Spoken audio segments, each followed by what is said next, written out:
The Silent Room. Samantha Fields was last seen leaving a psychology lecture at Crestview University on a chilly November evening.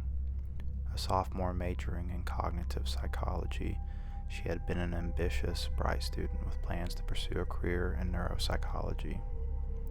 Her sudden disappearance shook the university, and the small college town buzzed with whispers and theories.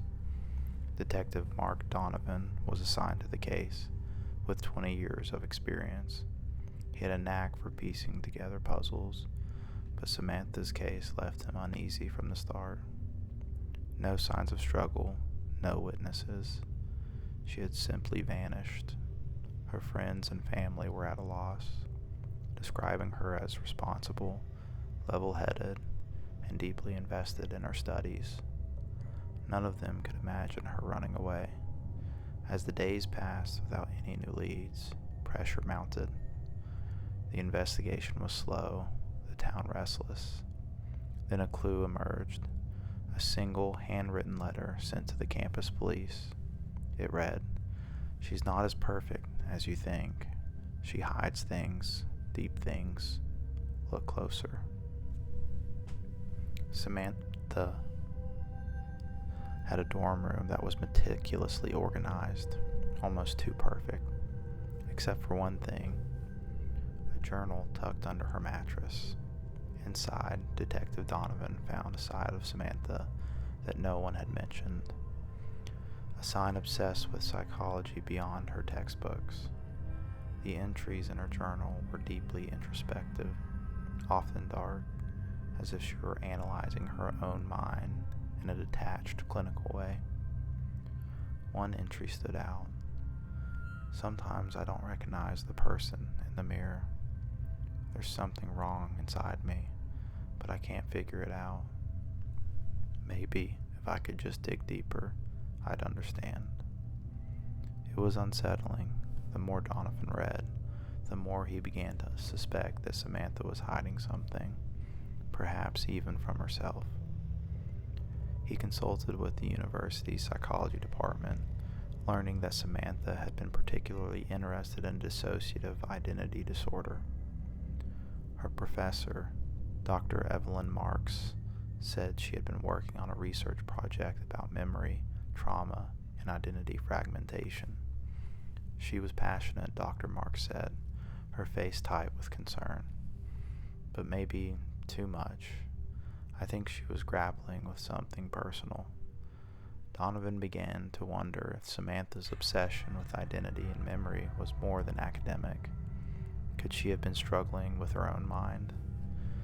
The investigation took a turn when Donovan interviewed Samantha's next-door neighbor, Allison.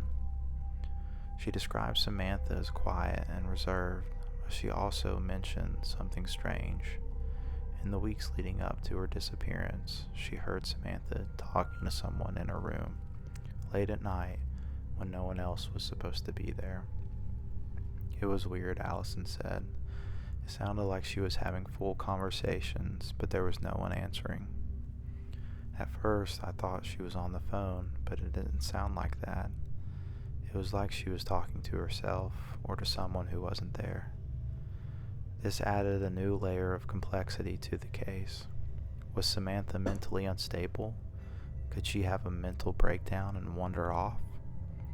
But if that was the case, where was she?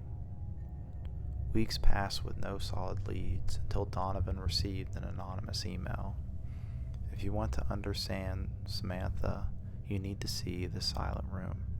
I can take you there." The email was unsigned and untraceable. Despite the risk, Donovan couldn't ignore it. The reference to the Silent Room piqued his curiosity. It was something Samantha had mentioned briefly in her journal, though its meaning had never been clear. Donovan replied, setting up a meeting at a nearby park. That evening, a man appeared cloaked in a heavy black coat. His face was obscured by a hood, but his voice was calm, deliberate. "I knew Samantha," the man said. His eyes locked on Donovan's. "I know what she was looking for." The man led Donovan through a series of winding streets, finally stopping at an old abandoned building on the edge of town. "This is where it all began," the man said. "The silent room." The silent room was in the basement of the dilapidated building. It was a small, soundproof space, completely sealed off from the outside world. Inside, Donovan found something chilling, a series of recordings, all of Samantha's voice. She had been recording her own therapy sessions, talking to herself, trying to interview her different selves. As Donovan listened, the pieces began to fall in place. Samantha had been dealing with severe dissociative episodes. In these sessions, she spoke with different personalities that she believed existed within her. But there was one voice, one presence that stood out. The voice of someone she called the Other. In the recordings, the Other was aggressive, taunting, claiming it had always been in control. "You can't get rid of me," the Other said in one recording, its tone cold and menacing. "I'm the real you. You're just the mask." Donovan's heart raced as he continued to listen. Samantha had been terrified of the Other, describing it as a force that had been growing inside of her for years. It was clear now, Samantha hadn't just disappeared. She had been taken over by something darker, something within her own mind. But the recordings weren't finished. One last tape played. "Samantha, I know what I have to do. I can't let the Other win." The Other, "You don't have a choice. You never did." "Samantha, I'll stop you. I'll stop me." The tape ended with silence. As Donovan stood in the silent room, he felt a cold realization wash over him. Samantha hadn't run away. She had been taken. She had been trying to fight something deep within her own psyche, something she couldn't control. But there was still one unanswered question. Where was her body?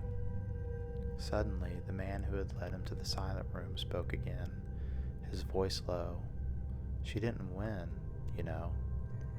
Donovan turned to face him, suspicion mounting. "What do you mean?" The man lowered his hood, revealing his face. Donovan's blood ran cold. It was Samantha, but her eyes, her expression were different, cold, detached. "I told you, Detective," she said, her voice now that of the Other. "Samantha is gone. I'm what's left." Donovan staggered back, his mind struggling to comprehend the impossible. She had dissociated completely. The Other, this darker, more violent side, had taken full control, erasing the Samantha that everyone had known. "You'll never find her body," the Other said, smiling cruelly, "because she never existed. Not really." Before Donovan could react, she walked out of the silent room, vanishing into the night, leaving behind the chilling truth. Samantha was never missing. She had been there all along, trapped inside her own mind, and now only the Other remained.